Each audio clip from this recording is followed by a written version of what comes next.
mid-size crossovers, comparing directly to neither. This Kia offers a few key features, namely available V6 power and a third row seat, not typically offered on the compacts while still not being as large as traditional mid-sizers.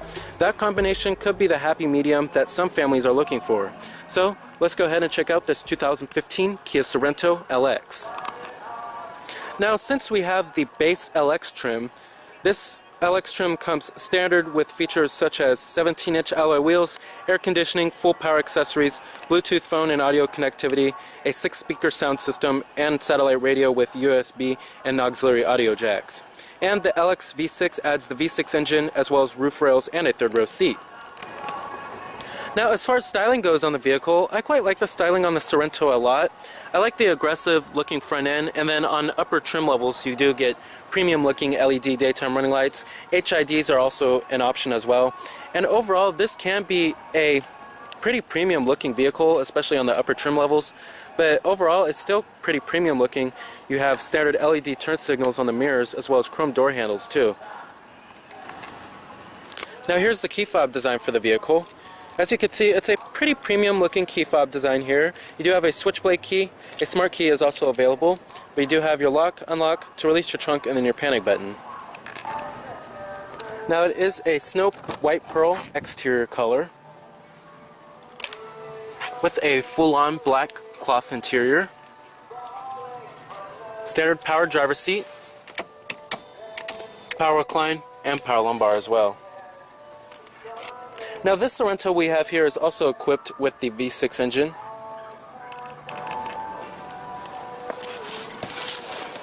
Now step-in height for the vehicle is pretty fair. It is on par with the rest of its competitors. Now as you can see, it is a pretty high quality looking cabin design here for a base trim level. Push-button ignition is available.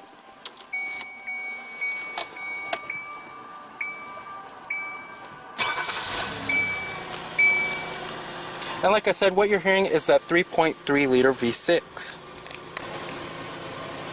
Full leather wrapped steering wheel. Coming to your transmission, you have a 6-speed automatic with manual shiftability. Putting the vehicle into reverse displays your rear view camera with guidance lines, of course. Let's go ahead and cut on the lights. You also do have fogs and the hazards. Automatic driver's side window. And let's go ahead and pop up the hood and check out the engine bay. Heated exterior mirrors with LED turn signal indicators. It is all-wheel drive.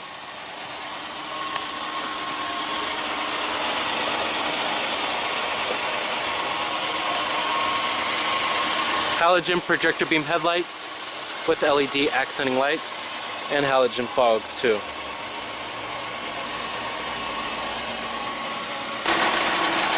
Now what you're looking at here is a 3.3 liter V6 with 290 horses at 6,400 RPM and 252 pound-feet of torque at 5,200 RPM, with EPA estimates being 18 in the city and 24 on the highway. Now your base powertrain is going to be a 2.4 liter 4-cylinder. I recommend avoiding that powertrain as that powertrain provides pretty mediocre acceleration and mediocre fuel economy as well. However, I definitely recommend going up to this 3.3 liter V6. And like I said, all-wheel drive is optional. Front-wheel drive is standard. But overall, this powertrain, the V6, gets the job done. It provides adequate amounts of power, and the transmission does shift pretty nicely. So overall, it's a pretty responsive pair here. Now, pricing of the Sorento starts at the LX trim, which starts at $24,100. And then you have the EX trim, which starts at $31,500. Then the SX, which starts at $36,500. Then you have the SXL, which starts at $39,900. Now, some special features to note is that you can get blind spot monitoring, heated and ventilated front seats, as well as a panoramic sunroof. Now, competitors of the Sorento, now you could compare it to the Honda CR-V, or you could compare it to full-size crossovers such as the Ford Explorer or the Chevrolet Traverse. It kind of slots in between there, which makes the Sorento a pretty unique SUV, in my opinion. But overall, there is no really direct main competitors for the Sorento. It's almost in a class of its own, sorta.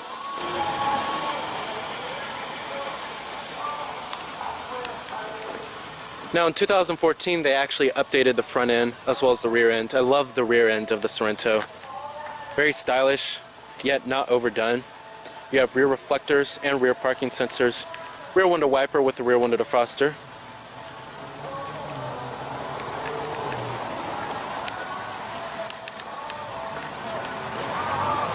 Now EPA estimates, like I said, are 18 in the city and 24 on the highway. Total vehicle price for this particular Sorento is $34,975. Power windows, power door locks, power mirrors, nice soft touch armrest. Hard to the touch on the upper door panel, however. And let's go ahead and rev it up.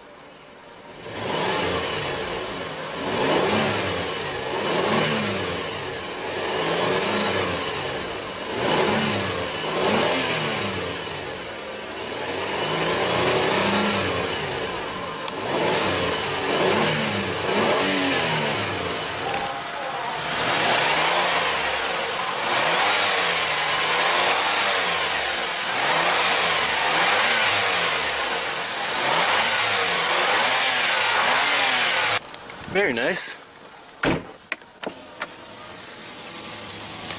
Now, we do have the LX trim, and it is the base trim. However, we do have the convenience package, and that adds a lot of equipment that really adds to the overall experience of the Sorento. It makes it feel more premium inside of this car. We do have heated seats. That comes with the convenience package. That is not standard on the LX trim.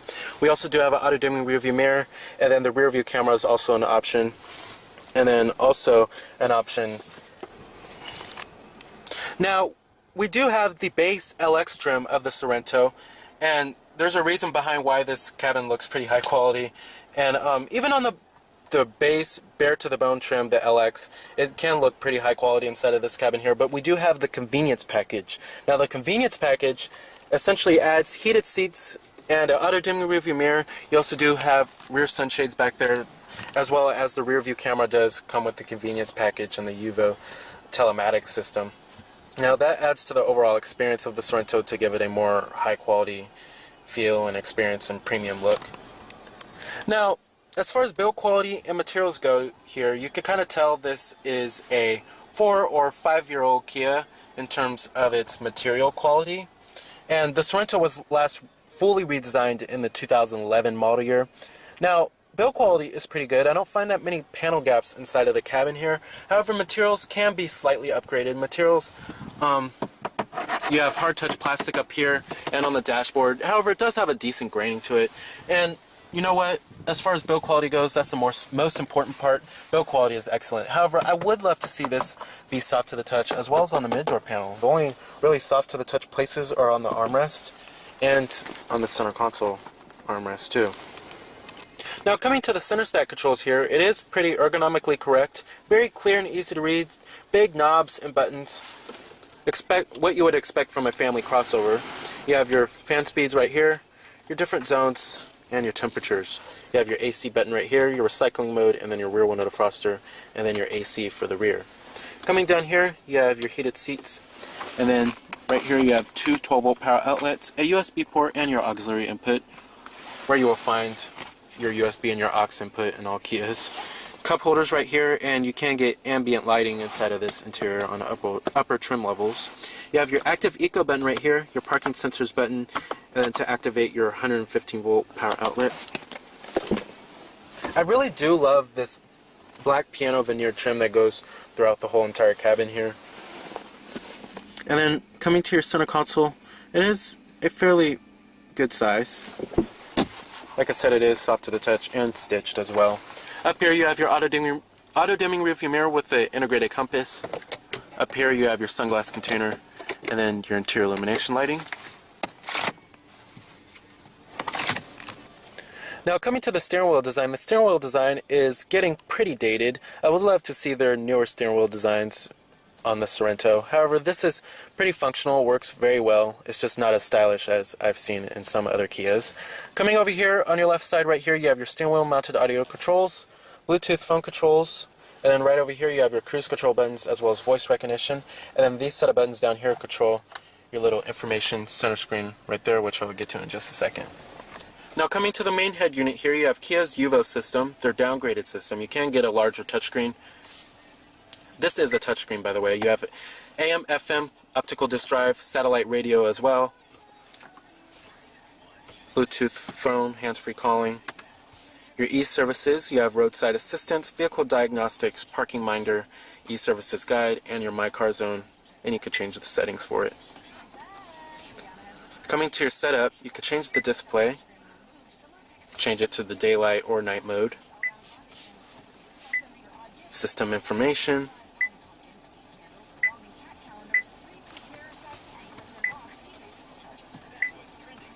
coming to main, you have your text scroll, your different language, Bluetooth streaming audio on this car as well. And let's go ahead and test out the voice recognition. Please say a command after the beep. Phone. No phone is available. Please pair a phone. So voice recognition does work pretty well. Coming up here you have your digital clock, of course. Now, as far as seating comfort goes in the vehicle, the seating comfort of the Sorento is pretty good. Nice right amount of side bolstering, and thigh support is also pretty decent too. And the seats aren't too firm. They have just the right amount of cushion to them and provide enough support. Now, as far as visibility goes inside of this vehicle, visibility is okay. It's not the best I've seen in a crossover. Outward visibility is okay as well. However, you do have a massive C-pillar back there. It is pretty big, so you do have some pretty big blind spots. However, at least on most trims you do get a rear view camera. Coming over here you have your traction control off button, your interior illumination lighting, and then right here you have your differential locking. Now, as far as ride and handling go in the Sorento, while cruising at highway speeds, the Sorento is exceptionally quiet with a minimum of road noise. For the most part, I also like the way it rides, as the suspension soaks up most road bumps with ease. Really harsh impacts, however, such as deeper potholes and buckled pavement, can send a jolt throughout the cabin. Handling is similarly mostly good until the Sorento is faced with more extreme circumstances. Around turns, the Kia's handling is far from sporty, but most drivers should find it sure-footed enough for a family vehicle. When navigating the confines of a parking lot, the big Kia feels smaller than it really is, and in general, it's quite a bit more maneuverable than larger 7-passenger SUVs, like the Ford Explorer as well as the Chevrolet Traverse. Now coming to the gauges here, the gauges have a pretty nice font, and I love the white illumination around them. Now coming to the center screen here, it is going to show you a basic amount of vehicle information like a trip odometer, your exterior temperature readout, your average speed, your fuel range of course, average MPG, all of that basic stuff. Alright, and let's go ahead and shut it down. Let's go ahead and check out the rest of the vehicle, including the cargo capacity as well as the rear seat passenger space for the second row as well as the third row.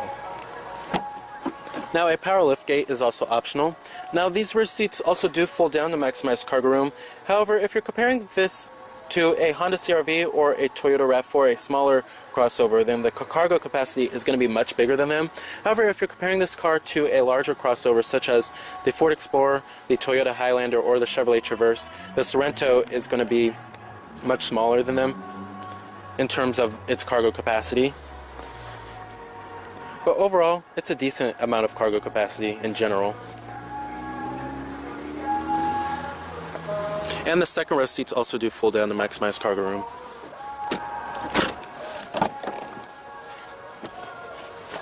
Now, materials and the build quality does follow through in the rear. Still nice and soft to the touch armrest, nice stitching too, and the black piano veneer trim. However, hard to the touch on the mid door panel and the upper door panel. But they do have a rear sunshade back here, even for this LX trim. On many other crossovers, you really have to step up to the higher end, way higher end trim levels to get the features such as rear sunshades. Now back here, the second row seats also do recline and they do slide forward and aft for greater comfort. Now sitting back here, what I'm noticing is that there's not as much legroom as there is in other full-size crossovers, and I have the seat position to where my position would be at. I'm about 5'11". I am a pretty tall driver, however. And legroom is just not that great. It's kind of just as good as, say, a Honda CR-V as far as legroom goes. But they do give you a third row seat, which the Honda CR-V doesn't offer, so it's kind of a trade-off there. But as far as the actual seats go, they're actually really comfortable, and thigh support is okay too. In some other small crossovers like the Ford Escape, thigh support is terrible. Now back here you have a 115 volt power outlet and a 12 volt power outlet as well. Cup holders and a rear armrest. But overall, it's not too shabby back here. You do get a rear sunshade, and on the upper trim levels you can get a panoramic sunroof and heated rear seats too. So it can get fairly luxurious back here. You also do have dual map pockets.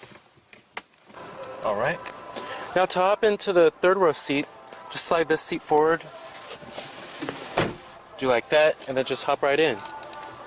Now sitting back here, it's actually pretty cramped for the third row seat. And I know I'm not really a big fan of third row seating, but this is actually pretty cramped. And other crossovers such as the GMC Acadia and Chevrolet Traverse, they're going to be much more roomier in terms of their third row seating. But however, at least they do give you an option for a third row seat.